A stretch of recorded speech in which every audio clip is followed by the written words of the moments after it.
Hola, cage fighting connoisseurs. This is KidNativeBloodYellow.com, joined by Zane Simon for the UFC Fight Night 82 six-round post-fight analysis show. And Stephen Wonderboy Thompson saved the day. That was by far the best Stephen Wonderboy Thompson we've ever seen. And 3 minutes, 31 seconds to beat the piss out of Johnny Hendricks. He made Johnny Hendricks look like a wounded water buffalo. I had no idea what was happening to him out there, being ripped apart by a whole pack of lines, a variety of strikes. Beautiful performance by Stephen Thompson. Yeah, I'm pretty amazed. I mean, I said like right before the fight started that the most underrated aspect of Stephen Thompson's game is his command of distance and movement and his ability to know exactly where he is at all times in the cage. And shit, he just made that look perfect. Like he does that so much better than almost anyone else in his division, maybe even in the UFC. He just knows every every inch of the cage, and he's never getting trapped, he's never getting sucked into the cage, never getting backed up. And for Johnny Hendricks, that just spelled doom. He could not sit at range and chase this guy. No, and he had the right idea in coming forward and closing distance, but that was the only idea he had, and he was just lumbering forward slowly. And Thompson hit him with some straight kicks to the gut right away. I think maybe a question mark kick to the face that surprised Hendricks, and I think the first thing he threw was like a spinning 360 kick pretty early on. It missed wildly, but that immediately said, "Fuck you, clown. I'm going to do whatever the fuck I want." And just just by the end of it was just lighting Hendricks up. I mean, straight lefts, combination punches, mixing in kicks.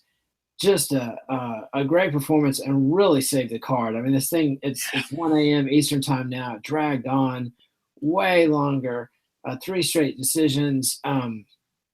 I You know, I generally want not a to fun night. really quickly give credit though that they actually got that thing in on time in its time slot, which is amazing. Like I predicted this would be 6 hours over 10 fights, and it was five. That's fantastic for them. Yeah, yeah, It's that's just true. they started so late.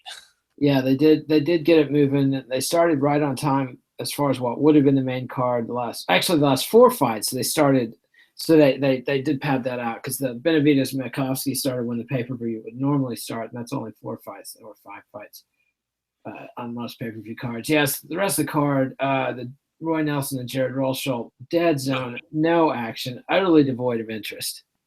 Yeah, meh.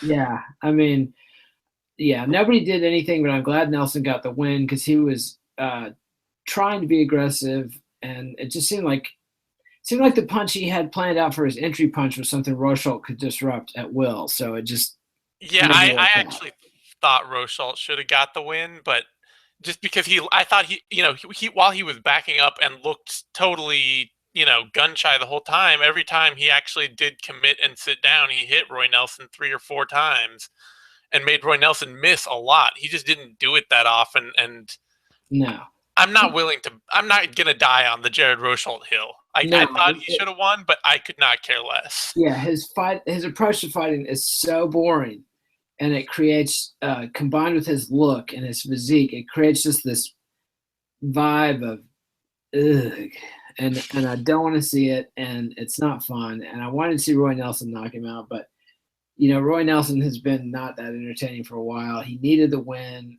He got the win. I don't know. The heavyweight division, what a shit show. This was, of course, supposed to be a pay per view card headlined by a heavyweight title fight between Fabricio Verdum, the champion, and Cain Velasquez, the former champion. The card was sort of jinxed in the beginning, I think, because they booked that fight that nobody wanted to see. That we'd already seen Verdum beat Cain pretty handily. I at least would have liked to have seen Cain get a win or two before getting right back in the title shot. Uh, Yeah, then Cain gets hurt. Then Verdum pulls out. They had Stipe Miocic lined up, and Verdum, so he was I don't doing. know. I don't. I was a little surprised they rebooked that rematch, but I didn't really care. Like I understood that. It seemed like I think now they're going ahead with Verdum Miocic, but it seems like especially when they tried to switch Miocic in at the last minute, that Verdum may just not have had much interest in fighting anyone other than Kane again. Like he felt that that was the biggest money fight he could get in front of him. It And could well be. It could well be. I mean, Kane's yeah, definitely a bigger name than Miocic, but either way, the fight didn't work out. So here we are, and the third fight down, Ovince St. Preux pretty much demolished Rafael Fajal Cavalcante. Unanimous decision. Cavalcante landed some leg kicks early, but then he got lit up at the end of the first round and really never recovered. yeah. I mean, OSP took he took what I would have scored a 30-26 over Cavalcante on one leg, which just tells you how sad that fight was. Yeah, it really. Yeah, I thought OSP might get a finish there at the end, and twice I think he had a chance to get a finish and didn't do it either time. Then he had flyweight Joseph Benavidez beat Zach Makovsky by unanimous decision. Again, not a scintillating fight. The flyweights in the big cage frequently just roam around lost. I don't know. I like that fight all right. It's just one of those fights that on the back of the two decisions, like with the two decisions that came after it, it suddenly looks way worse. Like Yeah, yeah, now you think about it, you're like, oh yeah, that was just another tiring decision. It was a pretty fun back and forth fight. Benavidez looked better than he has in a long time. And of course, you know, seeing that, you notice who was in his corner, giving him orders, and it's Dwayne Ludwig. And it's like, oh wait, maybe Benavidez wasn't getting worse over those last couple fights. He just had worse coaching. yeah. It's quite possible. I mean, Ludwig's impact on Team Alpha Male is really something. And yet, both in a good and positive and negative sense. I mean, the guy came in, really improved everybody's game, and yet within 18 months of his arrival with the camp, it's basically fallen apart. Like the camp is no more. Yeah, I think it's one of those things where he came in and he made obvious what seemed to have been a number of fundamental flaws with how the camp was run. And then when he left, all those things, all you had left were all those flaws opened up. It was like, oh wow, this guy really came in and like changed the whole way our like changed how well we perform and changed how well we train. And then he's gone and we're back to what we used to have, and it just doesn't cut it anymore. Yeah, yeah. And these guys are like, it's not about loyalty, it's about winning fights. Like Yeah. I'm sure Uriah Faber's a great guy and they love him to death, but this is like if you have a chance to win fights and win titles, these guys are playing at a very serious level. This is not fun and games. This is their career and their livelihood and their life. And so, yeah, I mean, that was notable. But I felt like Benavidez was such an overwhelming stylistic challenge for Makovsky Yeah. that it was a pretty foregone conclusion. And Benavidez never really put his foot on the pedal to really, put a stamp on it, and so it was just frustrating. I knew this was what was going to happen. That's what happened. It was entertaining to watch just from watching their techniques, but it wasn't compelling. But then the fight before that, light heavyweight Misha Kirkinov broke Alex Nicholson's jaw with the neck crank. He apparently popped it. I think he didn't break it. But it just popped out of the joint. Yeah, Nicholson said afterward that he tapped because he did not want his jaw to break. He felt it pop and immediately tapped because he had broken his jaw in his last fight, took the wires out so he could take this fight, and did not want it to break again. Yeah, that is a good call, and I wonder if Serkinov knew about the broken jaw, and if so, man, it's a rough game. Yeah. Then you had welterweight Mike Pyle take out Sean Spencer with a third-round TKO. Good performance from Pyle. It took him a little while to get it going, but once he had Spencer hurt, man, and referee Yves Levine really made Pyle keep going and sustain the beating for quite a bit longer than necessary, I think. Yeah, that was a weird fight. I mean, it was a great performance from Pyle. You got to be impressed with a 40-year-old dude, especially at welterweight. Like, 40-year-old guys do not fight in the UFC at welterweight. They don't. It's not a division that supports that kind of longevity. You basically have Damian Maia as like the one guy that's getting up there, and he's got a totally different game than Pyle. Yeah. And he beat Spencer, but man, Spencer looked terrible. Yeah, it wasn't that impressive a win.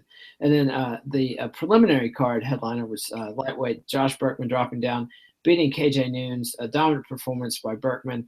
Basically, he noted that Nunes is primarily a boxer and took the fight into kicking range, and that was that. Yeah, Nunes and Fejau are two dudes that just it doesn't seem like the moment the fight isn't exactly what they want, the moment it's not somebody right in front of them brawling, they have no interest at all. Like Nunes didn't land a strike for 4 minutes of the first round. Yeah, that was 4 minutes with no strikes landed at lightweight. That is amazing and it's a terrible. remarkably bad performance. Then you had heavyweight Derek the Black Beast Lewis destroy Damian Grabowski. Yeah. One of the worst showings by a Polish fighter in a long time. Man, I don't even know that it was that Grabowski's that bad. It's just that Lewis, with an ounce of patience and like thought in his game, is the most terrifying fighter. Like he is massively powerful at heavyweight, way more so than even most of his division. And the moment he's actually like, you know what, I should actually take the time to stuff this shot and scramble a little and then punch him, like that is amazingly terrifying. yes, it's true. And Lewis looked extremely dominant. Got the Yeah. TKO in 2 minutes 17 seconds of the first round. Then you had Justin Scoggins and Ray Borg. Scoggins utterly dominated the range, got a Yep. unanimous decision, even including a 30-26 on one judge's scorecard. Borg, both of these guys have been hyped kind of prematurely, but in both cases, my opinion. And Borg, I think, had more hype coming in than Scoggins. Yeah, And a lot. Scoggins reminded everybody why we were hyped about him in the first place. The karate stylings disrupted the range, took Borg out of his grappling game completely, and impressive from Scoggins. Yeah, Scoggins seems like a guy who's really, really learned from his losses, really taken the time to think about his game. And you saw in this fight, every time he got put in a bad position, he had an answer. Every time Borg got a takedown or got a dominant grappling position or anything like that, Scoggins knew exactly what to do. He had his next moves already planned. Whereas every time Borg got in a bad position, every time Scoggins took Borg down, Borg was just lost. He was just kind of like, okay, shit, what do I do now? I Yeah, don't know what yeah. the next move is. So Scoggins definitely seems like he's improved a ton.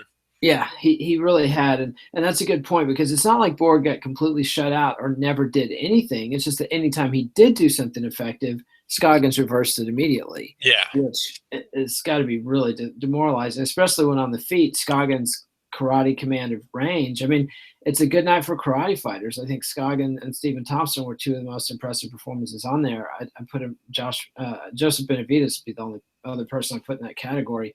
Then you had featherweight Diego Rivera's knockout Noad Lahat with a scary flying knee that had Lahat. That thought people were afraid they were going to have to bring out the stretcher and take him off. 23 seconds into the second round. I mean, the fight had been all right from that, but kind of even, and then boom, that was. I mean, Lahat dominated Rivas. I would have given Lahat a 10-8 round one. He absolutely just overwhelmed him on the ground. Utterly dominant.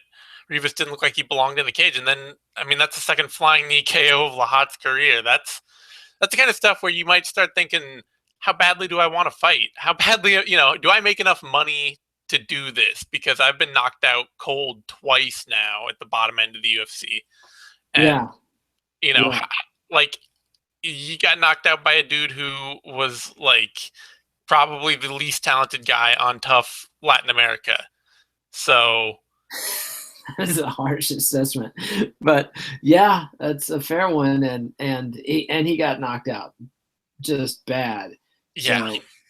So Rivas lives to fight another day. Lahat lives, but we'll see what he wants to do down the road. All right, then we had the two-fight UFC Fight Pass preliminary card. Mickey Gall, CM Punk's dancing partner, beat Mike Jackson with a submission, 45 seconds. For a second, I thought you were going to say Diego Rivas was the worst fighter on the card tonight. Not even close. Mike Jackson was one of the weakest UFC fighters we've seen in a while. Yeah, they're not going to offer him a second fight. That's almost certainly going to be a one and done. And man, I want to pretend this fight didn't happen because it was. I mean, like, I'm just glad it was really mercifully short. And it's over now. And Gall is probably going to beat CM Punk. Like, I would give that like an 80% chance that he just destroys CM Punk. Entirely possible. Entirely possible. I think it'll be a circus and good for web traffic and good for pay-per-view Yeah, sales I'm and happy for I'm happy that they booked that. I just wish Gall didn't have to go through this to do it. Like nobody should have to earn the right to fight CM Punk, you know? well, it gives them a little bit. Not that they'd give it a big push since it was on Fight Pass, but it gives it just a little bit of story It's there. true. I know. You It know? makes And sense then from a notice how they business tied in Dana standpoint. White and that Sarah's YouTube only TV show, I if you know. want to call it a TV show. But Yeah. so, I get the purpose. It's just I don't know, it just feels so cynical to me. Like oh yeah, I mean, cynical. if Gall loses two fights after his next two fights after beating CM Punk, because like, what is this? What does beating Mike Jackson and CM Punk mean as far as like career development? If he loses his next two bouts, do they It'll give keep him a him? name. I mean, it'll give him a name. That's a huge thing. Yeah, it could get him headlining regional cards after this, but like, if this guy goes and he goes 2-2, they'd probably just cut him and say, okay, back out to the Yeah. regionals with you. I mean, what are you going to do? They only signed CM Punk, in my personal opinion, because they were afraid Bellator would sign him. Oh, And almost certainly, yeah. yeah, And and it would have been a much more natural fit for Bellator. I mean, Bellator is headlining things like Hoist Gracie and Ken Shamrock and Kimbo Slice and Dada 5000. I mean, you could just book CM Punk and Mickey Gall right there as a headliner, and they wouldn't bother with Gall though. They'd put somebody with some future to him. I would think, and it is what it is. And then for the opener, you had Alex White get a unanimous decision over Artem Lobov, and what I thought was a fairly unimpressive performance by either fighter. But that's yeah, either here or White there. looked better than he ever has before. I will say that. So I mean, say what you will for it being unimpressive. It was still a huge step forward in White for technical progression, but Lobov just seems to think he's a way better fighter than he is. Like that seems to be the core problem is that he does not throw enough punches to easily win and clearly win rounds, and he's often just totally defensively absent in times when he thinks that he can't be hit, and he just gets hit a bunch because of it. Yeah, yeah, yeah. Alex White. It was a great performance by White, but it doesn't amount to much. But let's get back to the headliner, Stephen Wonderboy Thompson. A great night for karate stylists. Just stylistically, absolutely on the cutting edge of MMA, in my opinion. Brilliant performance, controlled range brilliantly, mixed up his strikes, hit Hendricks with some kicks that you don't often see in MMA, and they were effective. Yeah, I mean it's such a breath of fresh air for the top of 170. It's good to see a little bit of changing of the guard. It's good to see somebody with a fresh style, somebody who can offer a bunch of fresh matchups to top fighters up there. I'm happy to see it because Yeah, 170, we are going to see a sea change at the top of the division, and it's getting to be about time. You guys like Damian Maya, you got guys like Rick Story is still ranked. Jake Ellenberger just dropped out, but a lot of these guys have just been kind of kicking around up there for a while. Carlos Condit has been around forever, and yeah. Matt Brown has too at this point, and it's good to see somebody new come in. It absolutely is. It absolutely is, and I love the thought of Stephen Thompson against Robbie Lawler. I mean that to me Yeah, is a very intriguing matchup. I'd love to see what Lawler would make of Thompson's striking attack.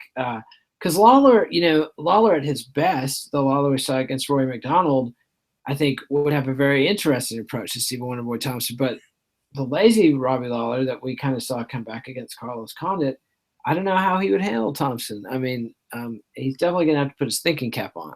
yeah. Robbie Lawler is just he seems people are talk about him as like being the most wonderfully flawed champion in the UFC. Like it's just so easy to imagine everybody beating him. It seems to be the thing. It's just like people are like, oh, if Conor McGregor moves up to welterweight and fought Robbie Lawler, he would have a great shot against him and stuff like this. And it's like, I mean, Yeah, yeah, maybe. I don't know. I love Robbie Lawler too much to doubt him, but yeah, Thompson would be a hell of a fun fight either way. yes, yes, it would. And there's Yeah, Stephen Wonderboy Thompson, man. I mean, he put a beating on Johnny Hendricks, and Yep. to me, the combination of losing the title, then missing weight, then coming back and getting your ass kicked. That is three strikes, three hard And strikes. and don't forget, nobody likes him. That's Yeah, that's also worth noting. Nobody likes Johnny Hendricks. no, and in And I don't even college, think he's done anything bad. Like I can't think of anything off the top of my head that he's done in his UFC career where I'm like, oh, that was such a dick move. But no, not really anything at all. he's just not likable. No, And people he hated never him in has been. college. He never has been all the way through since college. Like he In didn't ever. college, he turned that into a brand asset. Yeah, Like people, but that was in a smaller world, But gyms and arenas in the Midwest would be packed with people hoping that they're going to see Johnny Hendricks get his ugly face pinned, and he hasn't built that at all. It's not that he has this heel personality that people hate. He just has no personality that people hate, and people hated on his steakhouse. Like the poor guy's like trying to invest in something and start a business that's gonna, survive out of MMA. And people are just, you know, I mean, I don't know, maybe all the people that posted reviews online hating on the place actually went there, but it seemed like I wouldn't be surprised at all if people went there just to go eat it and then hate on it on Yelp, and oh, that's a sad fate. Then tonight, seeing the guy, by the end getting backed up to the cage and just Thompson just feasting on him. I mean, that's he one thing. Go ahead. Hendricks had a moment there where he bounced off the cage and he bounced back out and he was like looking way off over here. He was not seeing anything in front of him, had no clue what was going on. That's the moment where you're like, oh God, things have gone way downhill and really quickly. Yeah, yeah. When they had the first exchange where Hendricks pushed him up against the cage and went for a takedown for a little while, I was like, well, Thompson got him off of him. But if that's what the fight is going to be, Hendricks is going to win. Like if they spend the whole fight up against the cage wrestling around with each other, Thompson doesn't have many avenues to victory. But that was the last time. That was really the last serious shot that Hendricks took. And by the time, I don't know if it ever even occurred to him the rest of the fight to try to go for a takedown or try to force a clinch, because he was pretty busy getting lit up. I mean, he had his hands full getting hit in the head with kicks and punches. Yeah, and like I said too, I mean that's just a really rare mistake for Thompson early to get backed into the cage like that. After that, he's out in open space every time the cage got anywhere near him. He's suddenly just zipping right back out, right into the middle, and nowhere near it. And when somebody knows how to do that and they are effective at keeping up with that, it's really, really hard to track them down and press them up and out wrestle them and box them up. Yeah. And then by the point where you've eaten a few hook kicks and straight lefts to the face, you're too rattled to do anything like that. Yeah. It's very much a war of attrition. It just attrited pretty fast in Hendricks' case, man. I mean, the Hendricks at the end of that 3 minutes and 31 seconds was a much reduced man to the one who entered when the fight started. And so, big step back for Johnny Hendricks. I don't see any more title runs in his future. I think that is just too much negative mojo. I mean, it wouldn't be surprising. I mean, he's been through a lot. I don't know. He should still be at his peak for another couple of years. We're kind of getting into when most guys start hitting the end of their career. So if this loss pushes him 3 fights from the title, and he goes 2-1, yeah, I mean it could easily be we don't see Johnny Hendricks title contender again. Just depends. Like, and welterweight's such a tough division. It's not quite as bad as lightweight, where the moment you lose 2 fights, you're suddenly like sucked down into like the 30 to 20 range. Yeah. But it's certainly a division where there are always a ton of guys who are right there waiting in the wings to try and overtake you the moment you lose a step. Yeah, that they are, and the pack is going to be gaining on Hendricks enormously. But back to Wonderboy Thompson, I mean, I love, if he could beat Robbie Lawler, who's out there that's a threat to him? I mean, I don't know, guys like a guy like Rory McDonald, that might be a great fight for him, honestly. Yeah, like that might be a fight that Rory Mack could do pretty well in, as somebody who works a good fast high jab or fast jab, pace from outside, is really good at working in that range and is long, similar to Wonder Boy. And they're just. I think it'd be a really interesting thing to see. It would be interesting to see how much a guy who moves like him and strikes like him can keep that up, and if he could really be a force now that his game has really started to click and hit that notch where everything works and everything is functioning perfectly. Because I do expect, no matter what, Wonder Boy for the next 3 or 4 years to be a highly competitive top tier fighter. Like, he should be nip tuck with everybody at the top of that division. Yeah, I would like to see a rematch with Matt Brown. I'd be very curious to see, given as much as Thompson's improved since they fought.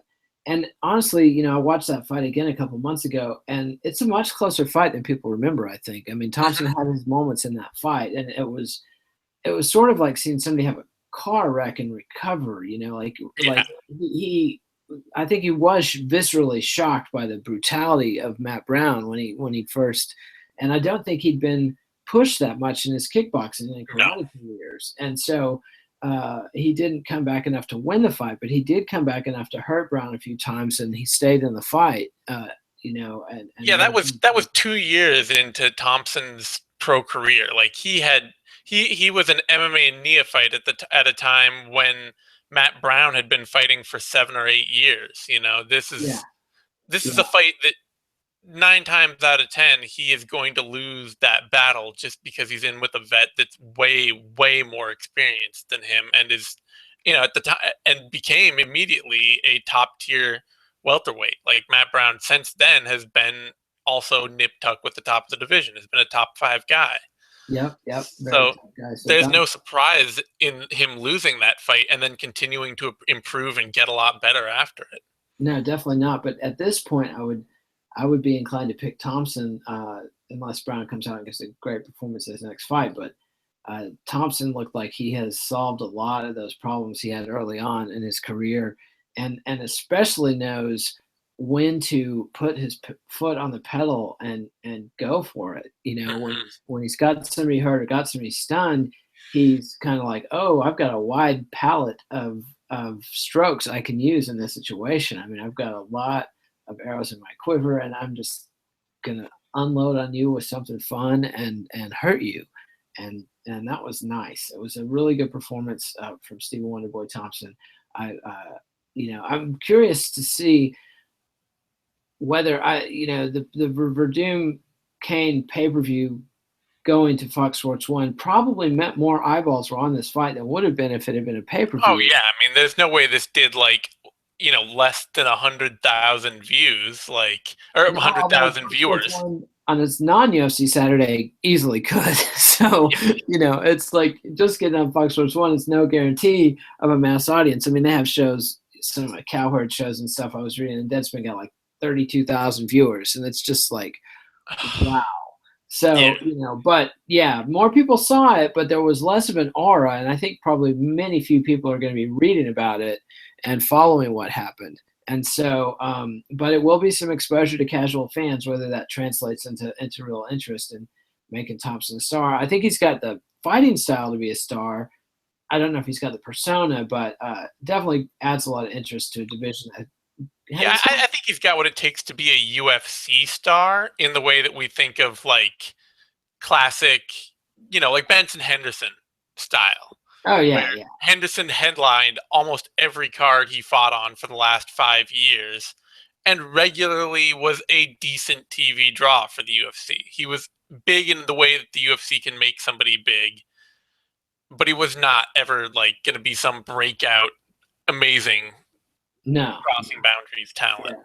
No, but Thompson definitely a shot in the arm for the division, and bad night for Johnny Hendricks, bad night for Roy Nelson and Jared Rosholt, and basically for everybody watching that fight. But I think Stephen Wonderboy Thompson redeemed the whole night with a great performance and a very important fight at the top of the welterweight division. So onward and upward. There's no UFCs next week, and then what's coming up next? Any idea?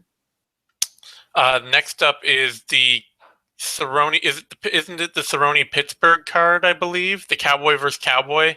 Yep, I believe you're right. Man, they booked that. They just booked that, so they're barely um, keeping up. But yep, that's it. So we'll be doing the if I did it next week, and Eugene will have Knuckle Up tomorrow, and still in Italy, and then we'll be back, and then we'll roll into the next UFC the following week with all the Care Don't Care and MMA vivisections and prospectuses. And I believe that's it. Give us a thumbs up on YouTube. Subscribe to MMANation.com on YouTube. Follow us on Twitter at TheZaneSimon, at KidNate. Read us at BloodyElbow.com. And Adios MMA aficionados. We'll see you next time.